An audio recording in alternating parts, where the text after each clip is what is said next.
안녕하십니까. 자, 오늘은 전입신고를 했는데 그 확정일자를 받지 않은 경우에요.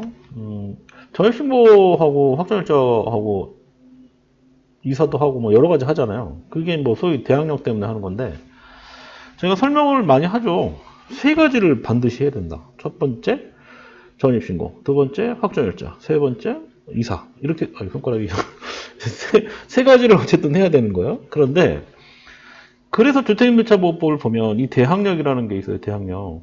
여기 보면은 자 임차인이 주택의 인도와 주민등록 마친 때 이건 전입신고를 하는데 전입신고 이거 주민등록을 마친 때 제3자로부터 효력이 생긴다. 효력이 생긴다. 그 다음에 이 경우 전입신고를 한 때 주민등록 된 것으로 본다. 똑같은 얘기죠. 그러니까 전입신고를 했다는 얘기는 주민등록을 마친 걸로 보는 거죠. 중요한 게 확정일자를 받아야 돼요. 확정일자. 자, 일단 실무적으로 봤을 때는 확정일자는 뭘 의미하느냐. 확정일자 나왔다고 하면 무조건 우선변제권이라고 생각하시면 돼요. 우선변제권. 법률 용어는 아니에요. 최우선 변제라는 건 법률 용어는 아니에요. 이 법률 용어는 보증금 중 일정에게 보호. 여기 8조에 보시면 보증금 중 일정에게 보호라는 게 최우선 변제권을 얘기를 해요.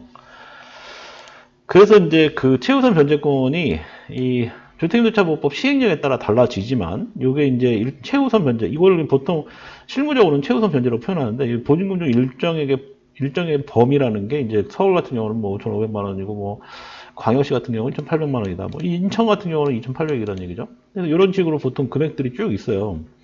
이건 뭐냐면 보증금이 저 금액 밑으로 떨어지잖아요. 그러면은 이 집이 경매로 넘어간다 하더라도 최우선 변제 된다는 거죠. 뭐 국세, 뭐 지방세 이런 거 다 빼고 그 위에 소위 여러 가지 경매 넘어갔을 때 우선적으로 빼는 금액들이 있는데 그걸 뺀 나머지 금액 중에서 최우선적으로 변제가 되는 금액을 요 일정의 보호다 이렇게 보시면 돼요. 자, 그래서 지금 대항력 얘기를 하다가 확정일자를 받는 이유는 우선변제권 때문에 확정일자를 받습니다. 자, 여기 보면 어떤 게 있냐. 여기 지금 어떤 내용이냐면 확정일자를 갖춘 임차인은 어쩌고저쩌고 쭉 나오다가 다른 그 밖의 채권자보다 그 밖의 채권자에 우선해서 보증금을 변제받을 권리가 있다. 확정일자를 받았다는 얘기가 그런 거예요. 그러니까 우선적으로 변제를 받을 수 있는 권리가 있다는 거기 때문에 그래서 전세를 계약하던 월세를 계약하던 손님들한테 임차인한테 반드시 확정일자를 먼저 받아라. 확정일자는 전입신고하고 달라요. 가서 대출을 신청하기 위해서 확정일자를 받는 경우도 있고 계약했다 그럼 무조건 가서 확정일자 받아도 되거든요. 동사무소 그 소위 행복센터 가서 받을 수 있는 거니까 계약만 하면 받을 수 있는 거예요. 그래서 이제 세 가지 요건 중에 확정일자, 그 다음에 확정일자, 그 다음에 이제 전입신고, 그 다음에 주택의 인도 세 가지를 받는 경우에 대항력이 생겼다 이렇게 보시면 되는 겁니다. 그래서 확정일자가 중요한데, 자, 확정일자를 안 받았대요. 확정일자 참 드문데 그런 경우가 드문데 확정일자를 안 받고 전입신고 드물지 않은 것 같습니다. 저희 손님 중에도 참. 이제 오래 하다 보니까 재밌는 사연들이 많아요. 아파트를 제 기억에 3억 4천. 3억 4천에 계약을 하셨거든요. 그분 사연도 하나 만들게요. 왜 4억으로 해야 되는지에 대한 내용인데, 그분 거 한번 만들게. 자, 이분이 갑자기 저한테 오셨어요. 오셔가지고, 3억 4천으로 이제 전세를 2년 전에 했어요. 근데 요즘 시세가 많이 올랐습니다. 거의 뭐 1억이 올랐어요. 어떻게 되냐 해서 상담을 하러 온 거예요. 그런데 알고 보니 그 집에 이제 근저당권이 없었어요. 근데 그래서 제가 그때 당시에 뭐 전입신고나 이런 거 다 하셨죠? 이렇게 물어봤더니 남편이 안 한 것 같은데요? 이렇게 얘기하는 거예요. 큰일 납니다. 물론 그 집에 뭐 근저당권도 없고 문제가 없는 집이니까 상관은 없어요. 그런데 정말로 문제는 언제 생길지 모르잖아요. 그 문제가 생겨가지고 그 집이 경매 넘어갔다고 보세요. 그러면 전세보증금 못 받아요. 진짜로. 근데 그 남편이 너무 바빠서 전입신고도 못하고 확정일자도 못 받고 그런 거 했을까 모르겠는데 이렇게 얘기를 하더라고요. 그런 분들이 있어요. 그래서 자, 오늘 사연이 그런 내용입니다. 확정일자를 받지 않았다는 내용이. 그래서 이거를 이제 법적인 부분을 좀 간단하게 좀 설명을 드릴게요. 주택 임차인이 주택 인도받고 전입신고를 하면 대항력 인정되죠. 그런데 대항력이 인정된다라는 뜻은 다른 사람들한테 효력이 미친다 그런 뜻인 거예요. 그 임대차 계약이 다른 제3자한테 효력을 미칠 수 있다 이런 뜻이라고 보시면 되는데 자 문제는 전입신고를 했는데 전입신고까지 마쳤는데 확정일자를 받지 않았대요. 그런 경우에 우선 변제권을 행사할 수 없다 그랬죠. 우선 변제권이라는 걸 행사할 수 없다는 거예요. 그래서 이 우선 변제권이 없다는 의미는 뭐냐면 경매 절차가 있어요. 경매 절차에서 임대인의 보증금이 다른 채권자들에 비해서 우선적으로 배당받을 수 없다 그 뜻인 거예요. 우선 변제권이 그런 의미거든요.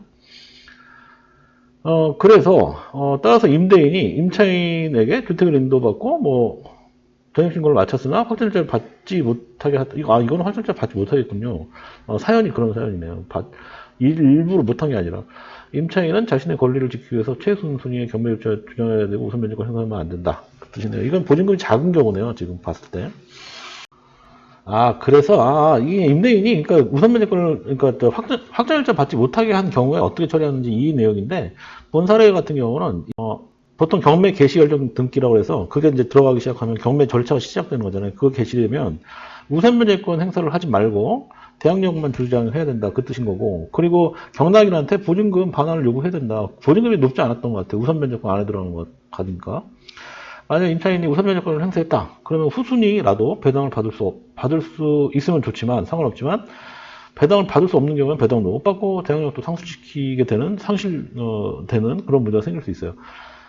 그러니까 확정일자는 어쨌든 확정일자 무조건 받아야 된다 이렇게 보시면 되는 거예요. 전세를 계약하든 월세를 계약하든 이거는 주택임대만 해당되는 내용이에요. 일반임대는 해당되는 내용이 아니죠. 당연히 주택임대차 보호법에 들어간 내용이기 때문에 주택임대만 해당돼요.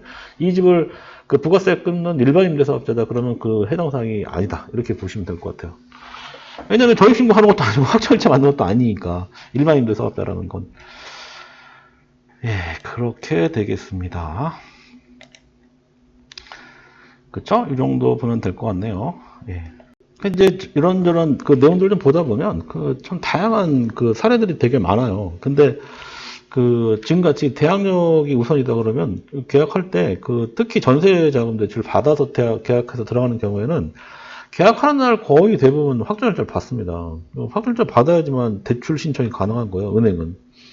그거를 받지 않으면 전입신고는 나중에 하더라도 그러니까 전입신고는 실제 대출이 나오는 날 기준으로 하시면 돼요. 근데 확정일자는 계약하는 날이나 그 다음날 동사무소 가서 받아서 갖고 있다가 그걸 가지고 가서 대출 신청한다 이렇게 보면 돼요. 그게 안 돼 있으면 은행에서 대출 신청 자체를 안 받아주니까. 예, 그래서 확정일자 무조건 받아야 된다 그런 내용으로 오늘 설명을 드렸습니다. 네. 연락도 이제 궁금하신 사항 있으면 댓글 남겨주세요. 댓글은 자주 봅니다. 네. 고맙습니다.